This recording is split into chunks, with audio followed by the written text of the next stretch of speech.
Hello students, good morning. We have read about a fourth lesson in the last video and we have completed this lesson, and today we will start our fifth lesson, Contemporary South Asia. Contemporary South Asia means समकालीन दक्षिण Asia. तो सबसे पहले question बनता है what is south Asia. South Asia क्या है? South Asia usually includes the countries Bangladesh, Bhutan, India, the Maldives, Nepal, Pakistan and Sri Lanka. In 2014 Afghanistan. तो साउथ एशिया इसमें कौन कौन से कंट्रीज इंक्लूड किए गए हैं? बांग्लादेश, भूटान, इंडिया, मालदीव्स, नेपाल, पाकिस्तान, श्रीलंका और 2014 में अफगानिस्तान को इसमें शामिल किया गया है। नेक्स्ट आता है Himalayas in the north, the vast Indian Ocean in south, the Arabian Sea in west and the Bay of Bengal in the east. Third point दिया गया है India and Sri Lanka democracy since independence, Pakistan and Bangladesh military rulers and democracy, दोनों तरह का यहाँ पर शासन रहा है। भूटान, नेपाल दोनों में क्या रहा है? किंग्स रूल रहा है। अब फिलहाल डेमोक्रेसी है। Maldives multi party system, democracy को ही अपनाया गया है। In South Asia everyone likes democracy. South Asia में हर कंट्री डेमोक्रेसी को पसंद करता है, जैसा कि हमने ऊपर पढ़ लिया है। तो अब आता है the military and democracy in Pakistan. Pakistan में मिलिट्री और डेमोक्रेसी कैसे रही है? वहाँ पर मिलिट्री शासन भी रहा है और डेमोक्रेसी भी रही है। तो फर्स्ट पॉइंट दिया है after the implementation of first constitution in Pakistan, general Ayub Khan took the command but was overthrown by military general Yahya Khan due to dissatisfaction of rule. सबसे पहले क्या होता है? कॉन्स्टिट्यूशन, सबसे पहले जो कॉन्स्टिट्यूशन के इम्प्लीमेंटेशन के बाद पाकिस्तान में जनरल अयूब खान ने क्या किया? कमान संभाली थी, वहां का शासन अपने हाथों में लिया था।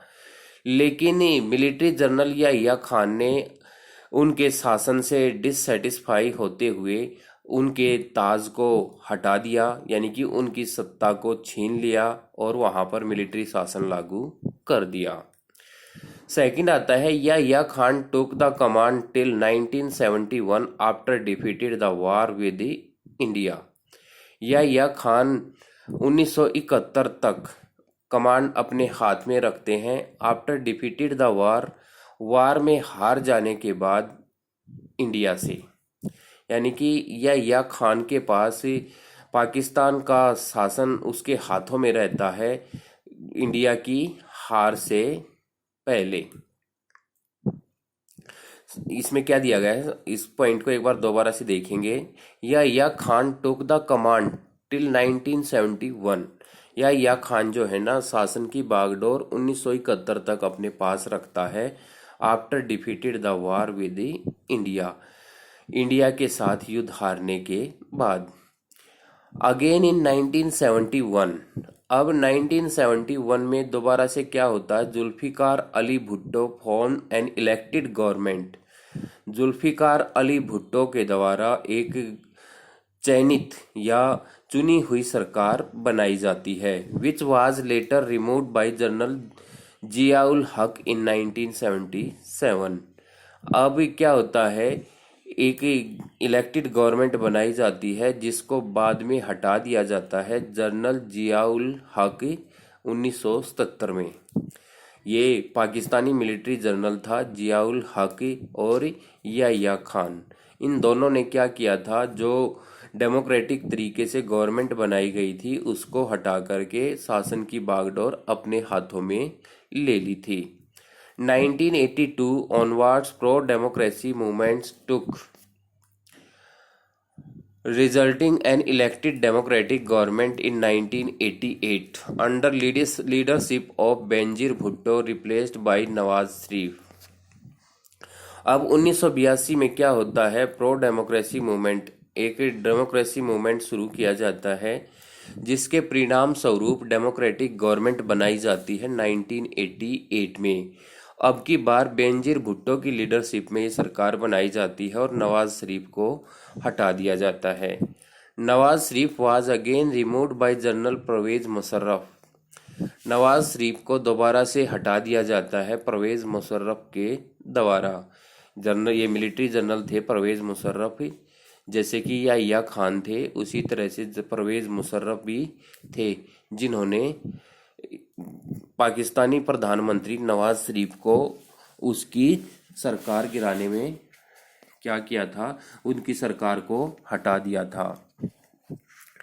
तो इस प्रकार से क्या किया गया था, जो मिलिट्री जनरल होते थे जैसे कि याहिया खान थे, जियाउल हक थे, और फिर लास्ट में आते हैं जनरल परवेज मुशर्रफ, जिन्होंने जो गवर्नमेंट बनाई गई थी डेमोक्रेटिक तरीके से उनको हटा दिया था और शासन की बागडोर अपने हाथों में ले ली थी।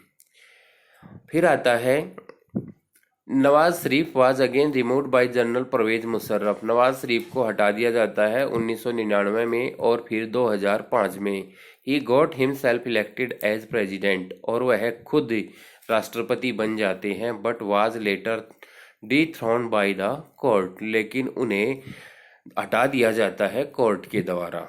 यानी कि मुशर्रफ ने क्या किया था, जो नवाज शरीफ प्रधानमंत्री हुआ करते थे डेमोक्रेटिक तरीके से जिनको चुना गया था, उनको 1999-2005 में परवेज मुशर्रफ ने हटा करके खुद वहां के राष्ट्रपति बन गए थे पाकिस्तान के, लेकिन कोर्ट ने उनको हटा दिया था।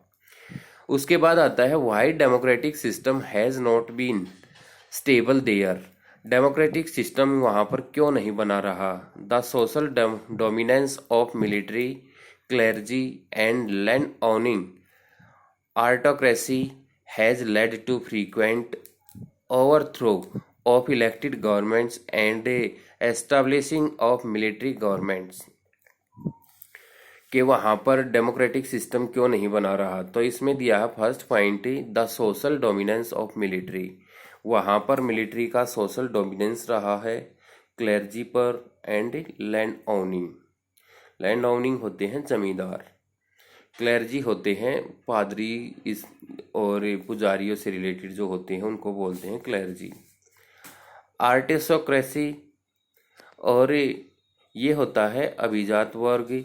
Has led to frequent overthrow, उन्होंने लगातार ऑफ इलेक्टेड गवर्नमेंट इनको हटाया है, and the establishing of military governments, और वहाँ पर मिलिट्री गवर्नमेंट की स्थापना की है। यानी कि इन सभी ने किन्होंने, मिलिट्री ने, क्लर्जी ने, लैंड ओनिंग, एरिटोक्रेसी, इन सभी ने क्या किया है, डेमोक्रेटिक तरीके से जो गवर्नमेंट बनाई गई है उसको बार बार हटाया है और वहाँ पर मिलिट्री शासन लागू किया है।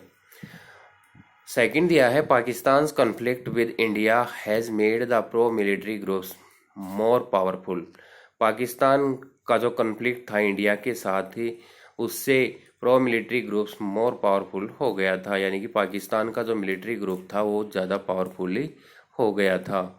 Global Islamic terrorism and their apprehension that Pakistan's nuclear arsenal might fall into hands of these terrorist groups. The military regime in Pakistan was seen as the protector of a Western interest in West Asia and South Asia. यहाँ पर global Islamic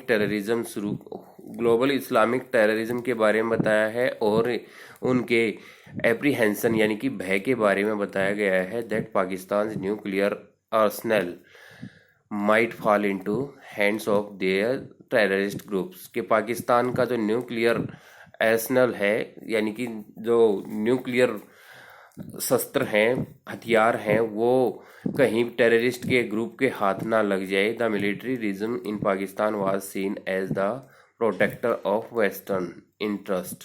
तो military regime जो था पाकिस्तान में, उसने दिखाया कि वह वेस्टर्न इंटरेस्ट के अकॉर्डिंग वहाँ पर प्रोटेक्टर का काम करेगा in West Asia and South Asia. तो इस तरीके से हमने पाकिस्तान में मिलिट्री एंड डेमोक्रेसी के बारे में पढ़ा और यहाँ तक का मैटर आप अपनी बुक से लाइन टू लाइन एक बार फिर पढ़ेंगे। वीडियो देखने के बाद इसके जो मेन पॉइंट्स थे वो मैंने आपको बता दिए। तो आप इस मैटर से रिलेटेड लाइन टू लाइन अपनी टेक्स्ट बुक से दोबारा से पढ़ेंगे। कोई भी पॉइंट अगर क्लियर नहीं होता, वैसे ऐसी बात नहीं होगी कि जो बुक में मैटर दिया गया है वो सारा का सारा इसमें क्लियर करवा दिया गया है। आप यहाँ तक का मैटर बुक से ध्यान से पढ़ेंगे। Thank you.